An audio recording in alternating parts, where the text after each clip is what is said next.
ভারতের সর্বনাশ, বাংলাদেশের পৌষ মাস। সেটা কি কারণে সেটা আপনাদের সাথে আজকে আলাপ করব। আপনারা অনেকদিন ধরে দেখতেছেন ট্যারিফের যে রাজা, যাকে ভারতের হচ্ছেন একজন মন্ত্রী ট্রাম্পকে আখ্যা করেছেন ট্যারিফের রাজা, সে ভারতের উপর 50% শুল্ক আরোপ করে রেখেছে। বাংলাদেশ কত? 20%। এই যে শুল্ক, এই শুল্কের ভয়ে চায়না এবং ভারতের যারা এই যে পোশাক উৎপাদনকারী বড় বড় ব্র্যান্ড, তারা সরে যাচ্ছে এবং বাংলাদেশের দিকে মুভ করছে। এটা তো সবাই জানেন, এটা অনেক পুরনো নিউজ। নতুন তাহলে কি? নতুন করে কয়েকটা জিনিস আপনাদের সাথে বিশ্লেষণ করি। বাংলাদেশ গম, তুলা, চাল এইসব জিনিস বাংলাদেশ বেশিরভাগ জিনিস ভারত থেকে রপ্তানি করত। ভারত থেকে রপ্তানি করার অনেকগুলো কারণ আপনারা জানেন, এটা তো পুরনো। কেন রপ্তানি করত?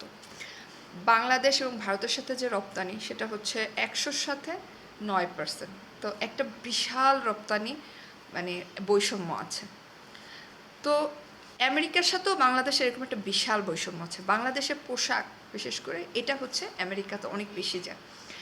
তো ডক্টর ইউনূস সাহেব এই আগাম যে যে ট্রাম্প, উনি যে একজন বিজনেসম্যান থেকে পলিটিশিয়ান, এটা বুঝতে পারছেন যে বড় একটা ধাক্কা খাবে বাংলাদেশ। আর আপনারা যারা না বুঝে বলছেন, বিগত ক্ষমতাসীন দল হাসিনা ম্যাডাম, তার কথা শুনে মোদি সাহেব তাকে ট্রাম্পকে রাজি করিয়ে হাউ বাংলাদেশে বসাবেন। এবং তখনই আমি এটা বলছি, এটা সম্ভব না। কারণ রাজনীতি আবেগের জায়গা না। আমাদের দেশের প্রধানমন্ত্রীদের মতো বিদেশের প্রধানমন্ত্রী বা যারা ক্ষমতাসীন, তারা কিন্তু নিজের দেশকে বিক্রি করে, নিজের দেশের স্বার্থ, নিজের ন্যাশনাল স্বার্থ বিক্রি করে অন্য দেশের স্বার্থ দেখে না।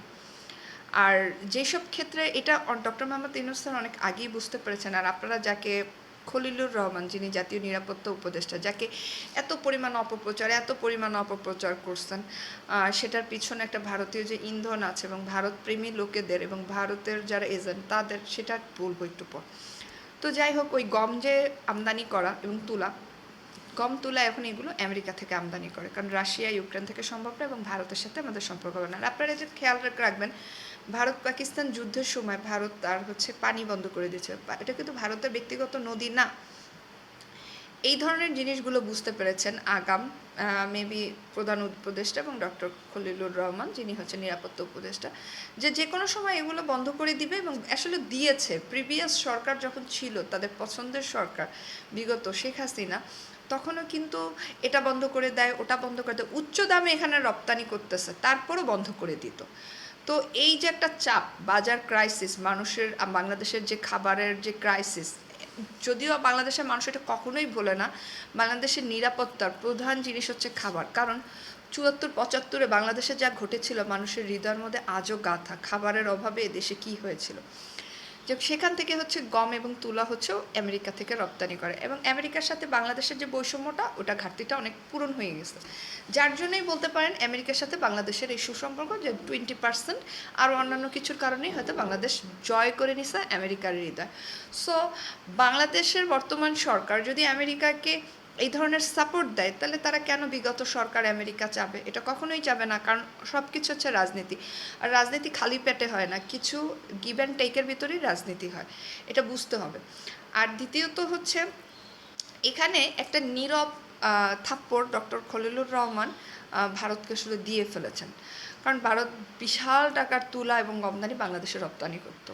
ভারতের বিজনেসটা এখন আমেরিকা চলে গেছে এবং ভারত এখানে কিছু করতে পারবে না আমেরিকার সাথে, এবং ভারত আমেরিকার কাছে ধরা। আর একটা জিনিস আপনারা দেখবেন, ট্রাম্প বারবার পাকিস্তানের যে সেনাপ্রধান অসীম মনিরকে কাছে টেনে নেয়। এটা দিয়ে কিন্তু ভারতকে বারবার থাপ্পড় দিচ্ছে। এগুলো ডিরেক্ট থাপ্পড় দেওয়ার দরকার নেই, এটা ইনডিরেক্টলি চাপে ফেলা এবং থাপ্পড় দেয়া। তো এই সব জিনিস রাজনীতিতে ঘটে। রাজনীতিতে আসলে একেই বলে। তারপরে যে ব্যাপারটা, আপনারা তো ট্যারিফের ব্যাপারটা জানেন। আর এই যে বাণিজ্য ঘাটতি, এখান থেকে বাংলাদেশের সাথে যদি আমেরিকার ভালো খাতির হয়, তাহলে ভারতের কথা আমেরিকা শুনবে কেন বাংলাদেশের অ্যাগেনস্টে? বাংলাদেশের অ্যাগেনস্টে আমেরিকা স্টেপই বা কেন নেবে যদি বাংলাদেশ তার স্বার্থ রক্ষা করে? এই সব কিছু ডক্টর খলিলুর রহমান এবং প্রধান উপদেষ্টা নীরবে ভারতকে, আপনি বলতে পারেন, একটা একটা নীরবে হচ্ছে তারা বিপ্লব ঘটিয়ে দিয়েছে, একটা নীরবে হচ্ছে চাপা মাইর দিয়েছে আপনি বলতে পারেন। সেকেন্ড যে আরেকটা এখন তো আপনারা দেখছেন যে বর্তমান ট্রাম্প এবং মোদি প্রশাসনের ভিতরে খুবই উত্তাল সম্পর্ক। আর ভারতের যে ব্যাপারটা সেটা হচ্ছে ওই দেশের কৃষক তারা কিন্তু বেশ প্রতিবাদী বলেন বা আগ্রাসী মনোভাবে। তো চাইলেই ভারত হচ্ছে আমেরিকার উপরে যে 40% ট্যাক্স বসাই রাখছে সেটা কমাইতে পারবে না। ভারত বহু বছর ধরে আমেরিকার পণ্যের উপরে 40% ট্যাক্স বসিয়ে তার দেশের ফার্মারদের দেশের বাজারে বেচা কেনার সুবিধা করে দিয়েছে এবং তাদের প্রফিটের, যেটা আমাদের দেশের বিগত সরকার বিগত প্রধানমন্ত্রী সেটা করেননি। সে বারবার এদেশের কৃষককে অবহেলিত করে ভারত থেকে প্রোডাক্ট নিয়ে এসে এবং আমাদের দেশের কৃষকরা কষ্ট পেয়েছেন। আর একটা কথা আপনাদেরকে বলি, যারা আপনারা বলছেন ভারতের পেঁয়াজ আলু ছাড়া আমাদের চলবে না, ভারত আমাদের পেঁয়াজ আলু মাগনা দিত না, টাকা দিয়ে কিনে নিত। বোকার মতো কথা বলবেন না। আপনাদের বুঝতে হবে টাকা দিয়ে কেনা কি বিজনেসটা কি। কোনো দেশ যদি বিজনেস না করে একঘরে হয়ে থাকে তাহলে তার ইকোনমির অবস্থা কী হবে সেটা বলেন। টাকা দিয়ে কেনার পরও তাদের কত অহংকার কত গর্ব, আমাদের দিবে না, আমাদের খাওয়াবে না, এই করবে না। তো এখন আলটিমেটলি আসলেই খাওয়াচ্ছে না, আমাদের নিজেদের দেশের প্রোডাক্ট আমরা খাচ্ছি। আলু 25 টাকা করে, এখন পেঁয়াজ যদিও 40-50 টাকার পরে এখন 70 টাকা হয়ে গেছে, তারপরেও ভালো। আমরা 1200 টাকার কেজি খাচ্ছি না। যখন ভারত থেকে সব পণ্য আসতো তখন আমরা 1200 টাকা করে কাঁচামরিচ মানে এগুলো খেয়েছি। তো যাই হোক, তো সব মিলে হচ্ছে বাংলাদেশের পৌষ মাস আর মোদি গভর্নমেন্টের হচ্ছে সর্বনাশ যাচ্ছে। আশা করি আপনাদের ভালো লাগলে বিশ্লেষণটা পরবর্তী ভিডিও দেখবেন। আল্লাহ হাফেজ।